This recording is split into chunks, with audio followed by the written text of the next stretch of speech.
This is the art of human beings being humans. And welcome back. This is Ronie Protacio. And we are now in Module 1C. In this unit, we focus on the principles of art. In Module 1B, we talked about the elements of art and how these elements are applied in creating art. Now, to be able to use these elements wisely and beautifully, the artist needs to learn to apply the principles of art on the elements of art. A short video explaining how the principles of art can be used to enhance the elements of art follow after this. Please watch that video for more understanding of the principles of art. My fellow human beings, the principles of art represent how the artist uses the elements of art to create an effect and to help convey the artist's intention. The use of these principles can help determine whether a painting is successful and whether or not the painting is finished. The 7 principles of art include: number 1, balance. Balance refers to the visual weight of the elements of the composition. It is the sense that the painting feels stable and feels right. Imbalance causes a feeling of discomfort in the viewer. If I talk to you this way, wouldn't you feel uncomfortable? Balance can be achieved in 3 different ways. Number 1, through symmetry, in which both sides of the composition have the same elements in the same position, as in a mirror image or 2 sides of a face. Number 2, asymmetry, in which the composition is balanced due to the contrast of any of the elements of art. For example, a large square on one side of the composition might be balanced by 4 small circles on the other side. If you divide this painting horizontally, you have a symmetrical balance. But if you divide the painting vertically, you have an asymmetrical balance. Number 3, radial symmetry, in which the elements are equally spaced around a central point, as in the spokes coming out of the hub of a bicycle tire. Number 2, contrast. Contrast is the difference between the elements of art in a composition, such that each element is made stronger in relation to the other. When placed next to each other, contrasting elements command the viewer's attention. Areas of contrast are among the first places that the viewer's eye is drawn. Contrast can be achieved by juxtapositions of any of the elements of art. Negative and positive space is an example of contrast.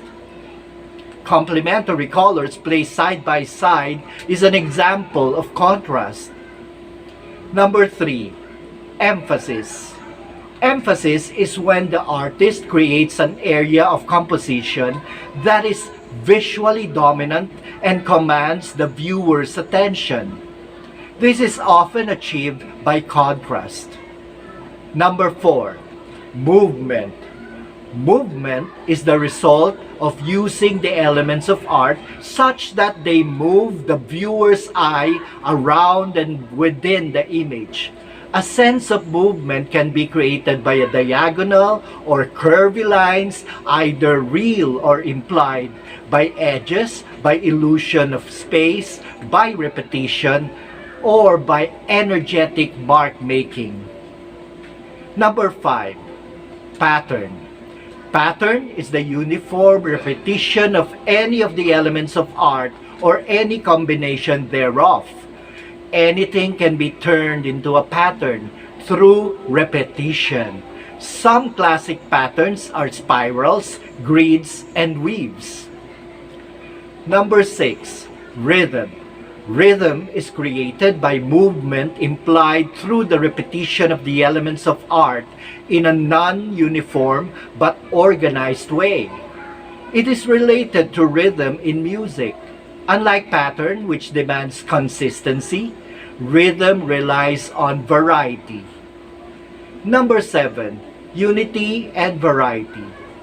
You want your painting to feel unified, such that all the elements fit together comfortably. Too much unity creates monotony. Too much variety creates chaos. You need both. Ideally, you want areas of interest in your composition along with places for your eye to rest.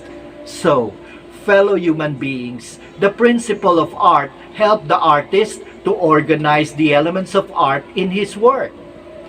If the elements are the ingredients you need to cook something, the principles are the tools you use and the condiments you add to make the dish delicious. This also gives us, the viewers, a sort of framework to analyze, discuss, and judge aesthetic ideas and value of the artwork. So next time you are asked what you think about an artwork, you don't just say, "Maganda siya, I like it."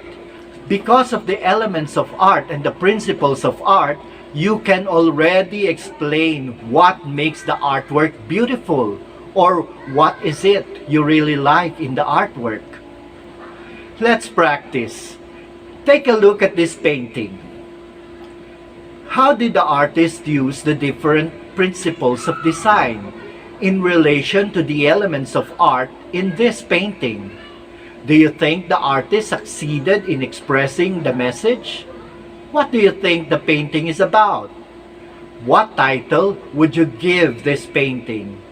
Write down your thoughts and turn in your analysis on our Edmodo assignment page. Now, it's time to go back to those engaging questions. After all our activities and discussions, I'm sure you have come up with your own answers to these 5 questions.